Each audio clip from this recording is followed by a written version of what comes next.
오늘 우리가 함께 살펴볼 출애굽기 30장 말씀은 어제 29장 어제 본문이었던 29장 제사장 위임식에 이어서 제사장들이 위임받은 그 제사장들이 제사를 위해서 사용할 기구들에 대해서 설명을 해주고 있습니다. 기구와 물건들에 대해서 이야기해주고 있습니다.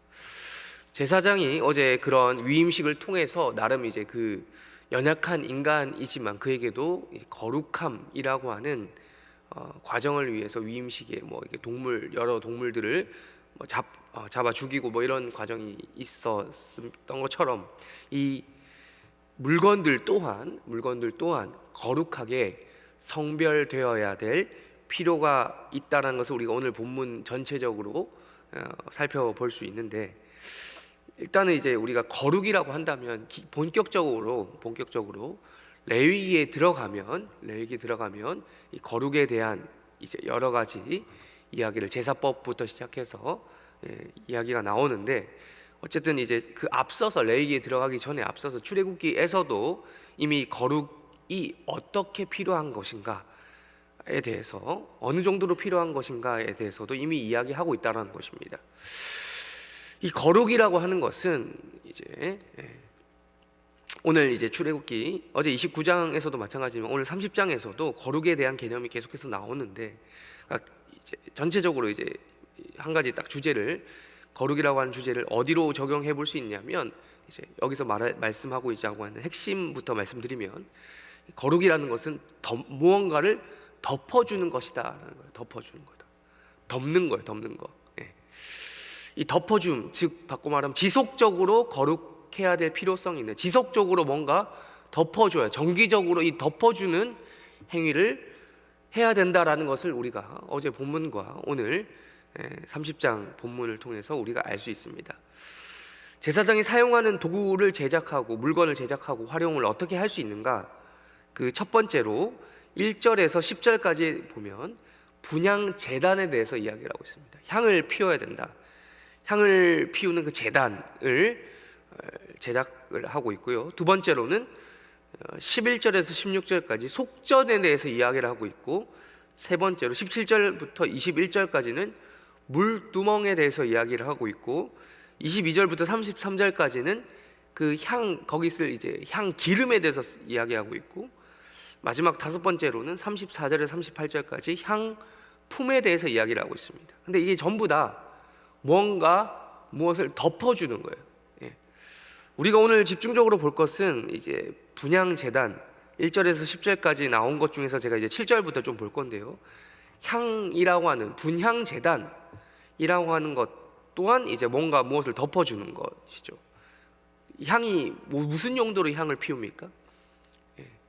우리가 향을 쓸 때 우리가 이제 꼭 기독교뿐만 아니라 불교나 이런 데 가면 또 향을 피우죠. 향을 피우기도 하고, 제사상을 차릴 때도 향을 피우죠. 이 향을 피운다는 의미가 어떤 종교적인 의미도 있지만, 기본적으로 향을 피운다는 것은 냄새를 덮는 것입니다. 좀 안 좋은 냄새를, 특별히 지금 우리가 향수도 그런 역할을 하는 거죠. 안 좋은 냄새를 좋은 냄새로 덮는 거잖아요. 근데 지금 여기서 사용될 제사라고 하는 방식에서 쓰여질 분향 제단에서는 동물의 이 사체, 피, 이런 좀 안 좋은 소위 악취가 나게 되는데, 그 악취를 덮는 역할을 하기 위해서 향을 피운단 말입니다. 그런 의미에서 분향 제단이 뭔가 덮어주는, 이 냄새를 덮어주는 역할을 감당하고 있는 것이고요. 다음에 이제 속전이라고 하는 개념이 나오는데, 속전은 이제 11절부터 16절까지 나오죠. 여러 가지 또 개념이 있겠지만, 속전이라는 것이 뭐냐면, 하나님 앞에 요즘으로 말할 것 같으면 주민세, 인두세라고 하는 옛날 개념으로 하면 인두세, 사람 한 명당 돈을 내는 거예요. 정기적으로 돈을 내는 겁니다. 물론 그 돈이 과하지는 않습니다. 여기서 말하는 성소의 세겔 반세겔은 지금으로 치면 은 한 6g 정도 된다고 합니다. 은 6g. 6g이면 지금 돈으로 제가 이제 시세를 계산해 보니까 한 5,000원이 안 돼요.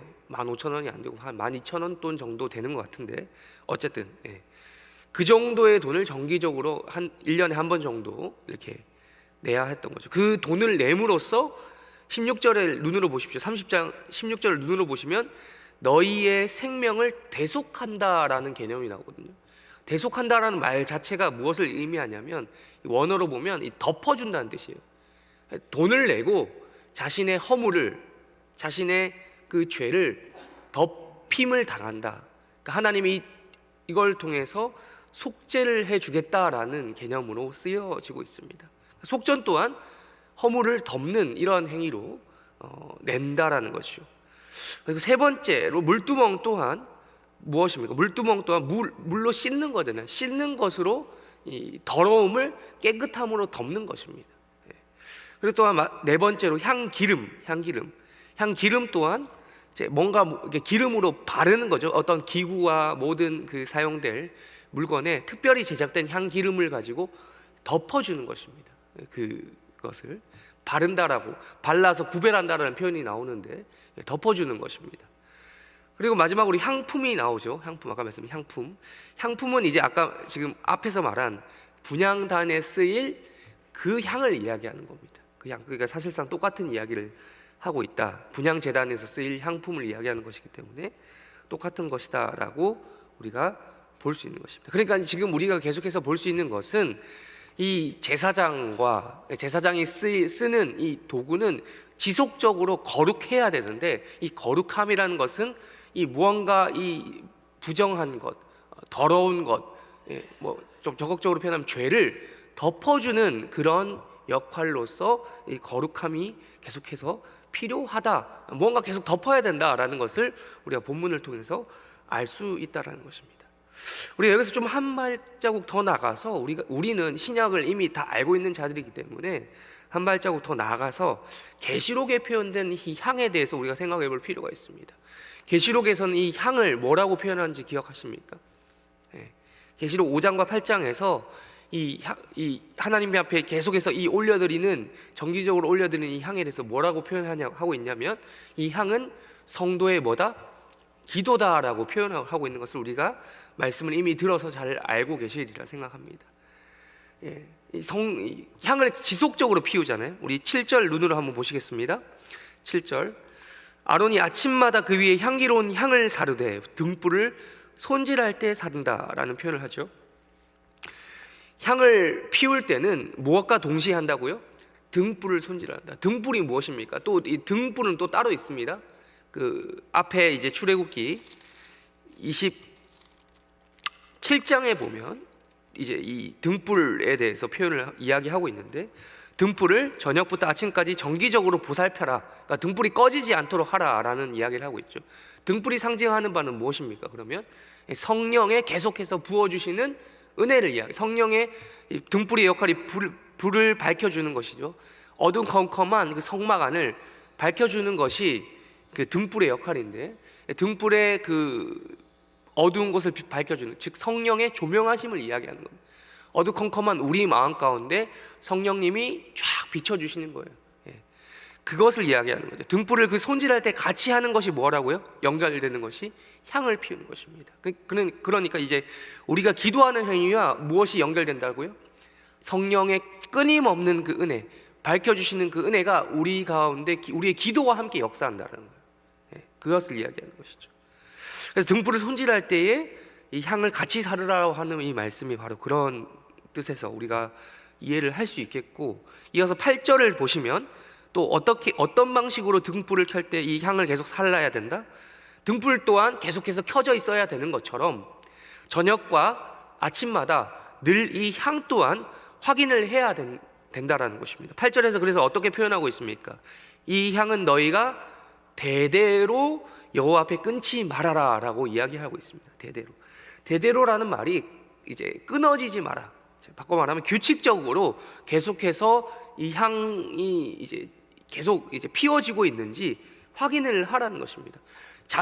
잠시라도 이 향이 꺼지면 어떤 일이 발생하겠습니까? 그 제사, 끊임없이 백성들을 위해서 드려지는 제사가 있었을 거 아닙니까? 근데 그 제사 가운데 발생하는 그 악취가 조금이라도 이 향에 그게 없으면 계속해서 나는 거예요. 냄새가 날 수밖에 없는 곳이었던 거예요. 계속해서 이 향을 정기적으로 피워야만 했다는, 계속 살라야 됐던 거예요. 향을 피워서 살라야 됐던 것입니다. 또 이제 그런 의미에서 봤을 때 우리의 기도 또한 끊임없이 하나님 앞에 올려드려야 된다. 여러분들이 새벽에 나와서 이렇게 기도하는 것은 이 하루 전체의 삶을 하나님 앞에서 우리가 기도로 뭐 직접적으로 계속해서 24시간 여기 앉아서 기도할 수는 없지만 우리가 하나님 앞에 내가 어떤 삶의 현장에 있든 기도하는 마음으로 살아가겠다라고 하는 여러분의 결단 아니겠습니까? 그런 의미에서 우리가 대대로 규칙적으로 우리의 죄된 냄새, 연약한 이 냄새, 악한 냄새가 나는 것들을 계속해서 기도라고 하는 방식으로 가리워야 된다라는 것을 우리가 알 수 있다라는 것입니다. 또한 9절로 넘어가시면 이런 말씀을 하죠. 다른 향을 사르지 말라. 다른 향을 사르지 말라. 그러니까 정해진 이 향품이 있다라는 거예요. 34절부터 38절까지 뒷부분에 30장 뒷부분에 나오는 그 향의 제조 방식에 따라 제작된 그 향만 허락이 된다라는 거예요. 그러니까 우리가 기도도 여러분, 기도라고 계속 이제 표현을 하고 있는데 기도도 그런 거잖아요. 하나님께서 정해주신 방법이 있습니다. 우리가 마지막에 그걸 이제 이야기하죠.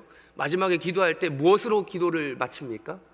예수님의 이름으로 기도한다라는 것은 우리가 또 다른 우리의 기도를 오직 그리스도의 은혜에 의지해서 한다라는 것이에요. 또 다른 거기에 다른 인간의 어떠한 여지가 들어갈 것이 없어요. 그러니까 원래 그래서 지금 구절을 자세히 보시면 번제나 소제, 전제를 드리지 말라라고. 지금 제사 제도를 부정하는 것이 아니라 이 분향단은 분향단의 역할이 있다라는 거예요. 제단과 분향단의 공통점이 뭔지 아시죠? 30장 1절을 보시면 조각목으로 만들되, 그러니까 생김새가 얼핏 보면 비슷할 수 있다라는 거예요. 똑같이 조각목으로 만드는 것이기 때문에 제단, 그러니까 번제를 드리고 소제를 드리고 전제를 드리는 이 제단의 역할과 분향단의 역할, 생김새가 비슷하기 때문에 역할 또한 헷갈릴 수 있는데 그게 아니라는 거예요. 아무리 여러분 우리의 기도가 향을 올려드리는 그 기도의 행위가 물론 거룩하죠, 아름다운 것이죠. 그러나 그것이 대체할 수 없는 것이 있다는 거예요.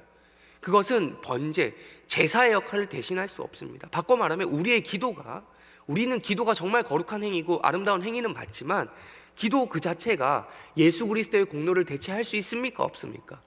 없다라는 겁니다. 기도는 이게 말을 좀 주의해서 들으세요.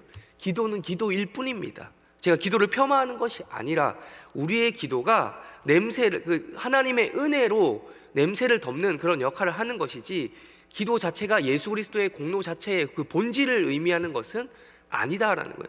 그러니까 이런 의미에서 우리가 기도 좀 만능주의라고 할까요?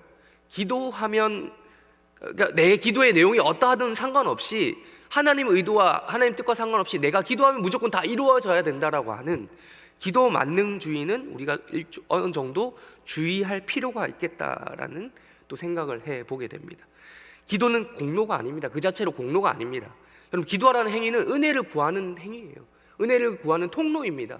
하나님 은혜를 주십시오 하면서 우리가 하나님 앞에 나오는 것이지, 내가 기도했다라고 해서 그 자체로 공로가 되는 것은 지극히 로마 가톨릭적인 생각, 사상인 것입니다. 근데 인간은 좀 그래요. 인간이 원래 그런 것조차 공로로 만드는 그런 특성이 있지 않습니까? 가톨릭이 처음부터 타락했던 것은 아니잖아요. 가톨릭이 처음부터 성경에서 빗나갔던 것은 아니고, 그렇게 시간이 흐르다 보니 인간의 자연스러운 이런 관성 같은 그런 것에 의해서 그렇게 흘러간 것이다 라고 볼 수 있는 것입니다. 그래서 10절에서 이렇게 이야기하는 것입니다. 10절은 우리 한번 읽어볼까요?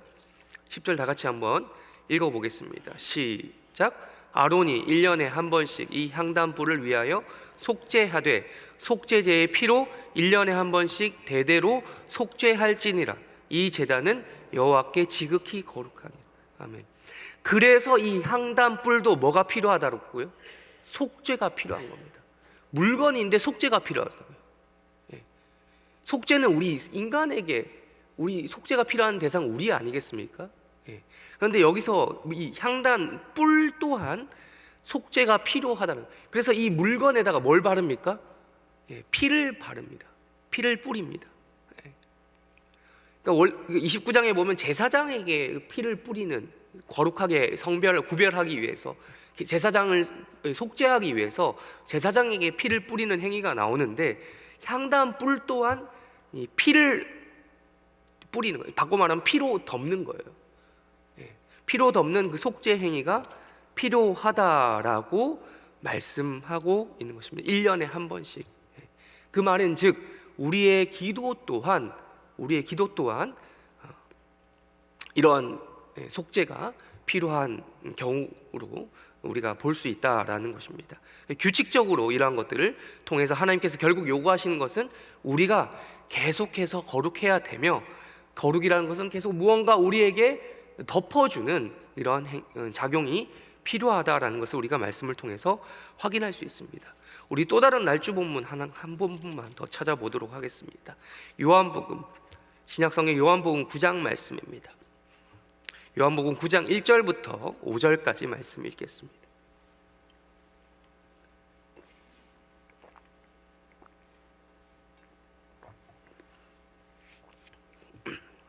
요한복음 9장 1절부터 5절까지 다 같이 함께 읽겠습니다. 시작. 예수께서 길을 가실 때에 날때부터 맹인된 사람을 보신지라. 제자들이 물어 이르되 랍비여, 이 사람이 맹인으로 난 것이 누구의 죄로 임함이니까? 자기이니까 그의 부모니까? 예수께서 대답하시되 이 사람이나 그 부모의 죄로 인한 것이 아니라 그에게서 하나님이 하시는 일을 나타내고자 함이심이라. 때가 아직 낮임에 나를 보내신 이의 일을 우리가 하여야 하리라. 밤이 오리니 그때는 아무도 일할 수 없느니라. 내가 세상에 있는 동안에는 세상의 빛이로라. 아멘. 자, 예수님께서 길을 가실 때 그 유명한 좀 우리가 뒤에 읽지는 않았지만 이 사건은 그 유명한 실로암 사건입니다. 실로암 못에서 눈을 이제 씻고 이제 맹인이 이제 시력이 회복되는 이런 기적적인 일들이 기록이 되어 있죠. 이제 우리 앞부분을 보시면 이 맹인된 사람이 언제부터 맹인되었다라고 1절에서 이야기하고 있습니까? 날 때부터 이 사람이 맹인이라고 하는 것은 말 그대로 하나님께서 무슨 의도로 이 사람을 고쳐주시는지 우리가 시작 시점부터 알 수 있는 거예요. 날 때부터 이 사람은 어둠으로 덮인 인생을 살고 있던 거예요. 어둠으로 덮여져 있던 이 인생 가운데 지금 무엇으로 덮여지는 사건이라고요? 5절에 세상에 있는 동안 누가 세상의 빛이라고요? 예수님이 세상의 빛이다. 어둠으로 가득 차 있는 그 사람의 인생에 무엇이 필요하다? 빛으로 덮여지는 사건이 필요하다라는 거예요. 그게 지금 이제 맹인을 고쳐주시는 그런 일들인데, 참 그렇게 좀 아이러니하다고 해야 될까요? 좀 어이가 없게도 2절에 보시면 이 맹인된 사람들을 보고 예수님은 단순히 고쳐주기를 원하셨는데 유대인들의 이 가치관이 어땠는지 알 수 있습니다. 제자들로 대표되는 그 유대인들이 뭐라고 물었습니까? 2절에서 선생님, 랍비여, 이 사람이 맹인인 것이 무슨 문제로 이 사람들을 보고 있어요? 죄로 인하다. 이때 당시 유대인들은 그 사람이 어떤 질병을 가지고 있거나 뭐 그런 것이 있으면 다 뭐라고 생각했습니까? 죄라고 생각. 그러니까 우리가 지나치게 영적인 사람들이 좀 이런 생각 하잖아요. 영적인 사람, 야, 너 그 아픈 거 너 무슨 죄 지은 거 아니야? 물론 우리가 간혹 우리가 죄를 지어서 얻게 되는 그런 병들이 있긴 있습니다. 하나님이 특별히 너 그 죄 회개하라고 주시는 병들이 있어요. 성경에도 이제 야고보서에도 보면 그런 비슷한 말씀이 나오죠. 근데 무조건 모든 병이, 모든 아픔이, 모든 신체적인 결함이 다 죄로부터 온 것은 아닌데, 이 유대인들이라고 하는 이 집단 공동체가 워낙 종교적이다 보니 모든 그 아픔을, 육체적인 아픔을 다 죄로 연결시켜서 생각했던 것입니다. 그래서 이런 질문을 제자들이 하긴 했지만 사실 당시 유대인들의 생각이었다라고 보면 됩니다. 근데 이렇게 물어본 거예요. 그래서 이 사람이 날 때부터 맹인이라고 한다면 이 사람 얼마나 도대체 심각한 죄를 범했다라는 겁니까? 날 때부터 이랬다면 이게 자기 죄, 이 사람이 진짜 나쁜 사람이어서 그런 겁니까? 아니면 부모 때부터 대대로 내려오는 그 저주 같은 것입니까? 부모의 죄 때문에 그런 것입니까? 라고 이제 물어보고 있는 것이죠. 그런데 예수님이 뭐라고 이야기하십니까? 그게 아니다. 그 둘 다 아니다라고 말씀하시죠. 3절에서. 그게 아니라 그에게서 하시는 뭘 보고 싶어 하셨다는 거예요? 하나님이. 3절 우리 한번 3절 읽어보겠습니다. 시작. 예수께서 대답하시되 이 사람이나 그 부모의 죄로 인한 것이 아니라 그에게서 하나님이 하시는 일을 나타내고자. 예수님이 이 땅에 오신 목적 또한 똑같습니다. 같은 것이죠. 하나님이 하시고자 하는 일을 위해서 이 어둠으로 뒤덮여 있는 세상 가운데, 죄로 덮여져 있는 이 세상 가운데 빛으로 덮기 위해서 오신 거예요. 우리 앞에서 우리 출애굽기에서 봤던 것처럼 더러운 냄새가 가득한, 죽음의 냄새, 피의 냄새가 가득한 이 땅 가운데 이 향기로 오신 것처럼, 향기를 내기 위해서 이 분향단이 사용된 것처럼, 그리고 기름으로 거룩하게 구별되어서 기름이 발려진 것처럼, 덮여지는 것처럼, 이러한 일들을 위해서 바로 우리 예수님이 이 땅에 오셨다. 바꿔 말하면 그것이 하나님의 일을 나타내려고 이 땅에 오셨다라는 것을 우리가 알 수 있는 거예요. 그래서 세상에 있는 동안 예수님께서는 세상의 빛의 역할을 감당하시는 거예요. 그러니까 출애굽기의 말씀이 사실 지금 우리 오늘 또 복음서에서 확인할 수 있는 예수님의 역할이었다라는 것을 우리가 또 알 수 있는 것입니다. 말씀을 마무리합니다. 오늘 하루도 또 이제 시작이 되고, 지금 어둡지만 이제 곧 해가 뜨겠죠. 해가 뜨면 이 어둠이 가득한, 어둠이 깔려있는 이 세상 가운데 빛으로 또 어둠이 다시 덮여지는, 곧 덮여지는 그런 이제 아침 시간이 시작이 될 것입니다. 우리가 오늘 하루 사시면서 빛으로 어둠이 덮이는 역사가 일어난 것을 경험하시길 주님의 이름으로 축원합니다. 그래서 첫 번째로 빛이신 그리스도께서 오늘도 또한 내 가운데, 자고 일어나 보니 어제 하루 우리가 은혜 받았다 하더라도 자고 일어나면 어느 순간 내 마음 가운데 어둠으로 덮여 있는 것들을 발견하게 됩니다. 이 내 어둠을 다시 한번 덮으시는 하나님의 은혜가, 즉 하나님이 하시는 일을 나타내시는 오늘 하루가 되시길 주님의 이름으로 축원합니다.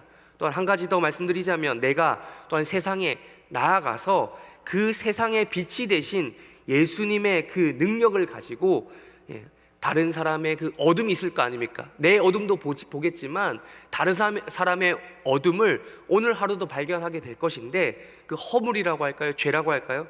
그런 것들을 뒤집는다고 해서, 내가 뒤집으려고 한다고 해서 되는 게 아니에요.